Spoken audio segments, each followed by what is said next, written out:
मैं यहाँ एक बात अर्ज करूँगा, अल्लाह करे ये मेरी बात दिलों पे चोट कर जाए, दिलों पे चोट कर जाए।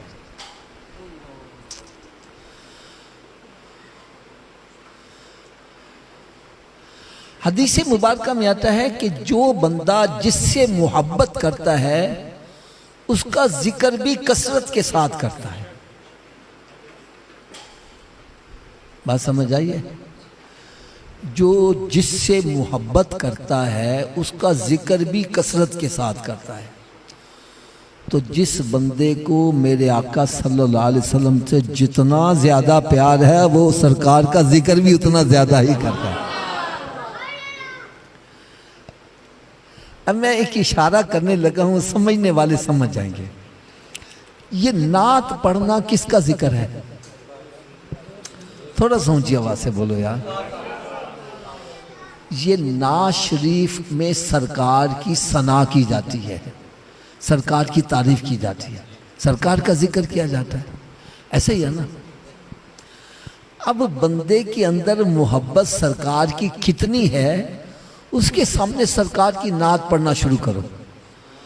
अगर तो उसके चेहरे की रंगत बदलना शुरू हो जाए तो समझ जाओ इसको सरकार से प्यार, और जिसका चेहरा खिल उठे समझ जाओ इसके दिल में सरकार की मोहब्बत है। बात समझ आई है। और दूसरा मैं एक इशारा करने लगा हूं, कुछ ऐसे अफराद हैं जो अपनी महफिल में सरकार की नात पढ़ते ही नहीं, ना दरूद व सलाम पढ़ते हैं। हालांकि मेरे आका सल्लल्लाहु अलैहि वसल्लम ने इरशाद फरमाया, जिसके सामने मेरा जिक्र खैर हो और मुझ पर दरूद ना पड़े, यूं समझो जैसे वो जन्नत का रास्ता ही भूल गया है। हाय हाय हाय। अब एक मैं और इशारा करने लगा हूं, पता नहीं किसके दिल पर चोट लगे। यार एक दीनी जमात, अपने आप को दीनी जमात कहते हैं, और तबलीग के सिलसिले में वो शब राज चलते फिरते रहते हैं। यार इनकी एक किताब जो इनके बड़ों ने मुरतब की, उसका नाम था तबलीग निसाब। उसके अंदर मेरा मतलब है कि मुख्तलिफ चैप्टर थे, फ़ज़ाइल तबलीग, फ़ज़ाइल नमाज, फ़ज़ाइल ज़कात, फिर इसी तरह फ़ज़ाइल रमज़ान और फ़ज़ाइल कुरान, और एक आखिर में चैप्टर था फ़ज़ाइल दरूद शरीफ। क्या था? अच्छा, इत्तेफाक की बात है, उस दरूद पाक चाहे वो किसी भी मसलक से ताल्लुक़ थे, उस दरूद सलाम के चैप्टर में मेरे आका की शान बड़ी लिखी हुई थी। अब मैं आपसे सवाल करूंगा, यार सरकार पर दरूद सलाम का चैप्टर जो निकाल दे, उसके बारे में क्या कहोगे?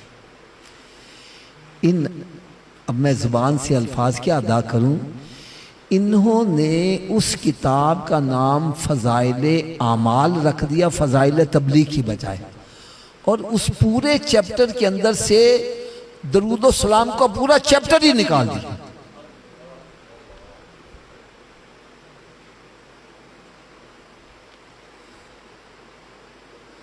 और हमारे सुन्नी भोले वाले उनके साथ चले जाते हैं। ये नहीं देखते कि ये कितनी बड़ी साजिश है। यार आप अपनी ईमानदारी से बतलाओ, नमाज किसकी इबादत है? इसमें हज़रत साहब कोई दो राय तो नहीं है ना? नमाज किसकी इबादत है? अब मैं अल्लाह की इबादत कर रहा हूं, नमाज पढ़ रहा हूं, और नमाज के अंदर दरूद व सलाम नहीं पढ़ता, नमाज हो जाएगी? हज़रत साहब नमाज रब की इबादत है, और रब ताला यानी वो इरशाद ये फरमा रहा है कि बेशक नमाज मेरी इबादत है, ये कयाम मेरे लिए है और रुकू व सजूद मेरे लिए है, लेकिन जितनी देर तक मेरी इबादत में मेरे महबूब का जिक्र नहीं करोगे, दरूद व सलाम नहीं पढ़ोगे, तुम्हारी नमाज ही नहीं होगी। अब हजरत साहब आप बतलाओ, नमाज के अंदर दरूद व सलाम निकाल दो, नमाज हो जाएगी? ऊंची बोलो यार। तो जिस किताब में से दरूद व सलाम का चैप्टर ही निकाल दिया जाए, उनकी तबलीग क्या कहेगी? जुबान से चाहे वो दावे करते रहे, लेकिन यार अमली तौर पर जो सामने नजर आ रहा है, आज उसमें से दरूद सलाम का चैप्टर निकाल दिया गया। यार चलो, अगर एक से मैंने सवाल किया, मैंने कहा ये क्या किया? कहना जी असल किताब मोटी थी ना, इसलिए इसको छोटी करने के लिए इससे चैप्टर निकाला है। मैंने कहा यार अगर निकालना ही था, चलो रमजानुल मुबारक साल में एक मरतबा आता है, वो चैप्टर निकाले, कोई और चैप्टर निकाले। ये दरूद व सलाम ही तुम्हें ज्यादा वजनी लग रहा था यार।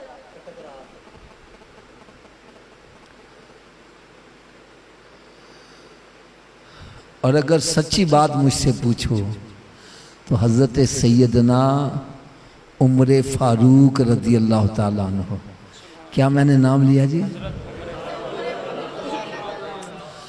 आप इरशाद फरमाते हैं कि जब बंदा रब ताला से दुआ मांगता है, क्या दुआ मांगता है? तो रब ताला इरशाद फरमाता है कि मैं उसकी दुआ को ज़मीन और आसमान के दरमियान मुअल्लक कर देता हूँ, लटका देता हूँ। वो अल्लाह ताला की बारगाह में शर्फ़े कबूलियत का दर्जा नहीं पाती। फरमाया जितनी देर तक दुआ के अव्वल आखिर मेरे महबूब पर दरूद नहीं भेजा जाएगा, दुआ कबूल नहीं होगी।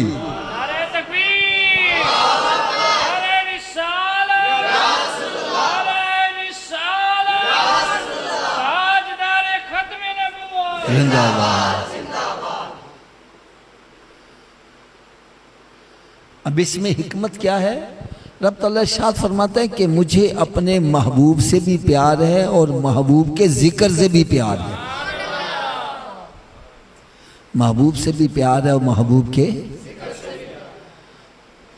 तो जब दुआ के अव्वल आखिर दरूद और सलाम पढ़ा जाता है, मैं अव्वल हिस्से को भी कबूल कर लेता हूँ, आखिर हिस्से को भी कबूल कर लेता हूँ, और दरमियान वाले को रद्द करते हुए मुझे हया आती है, मैं अव्वल आखिर के सदके दरमियान वाले हिस्से को भी कबूल कर लेता हूँ।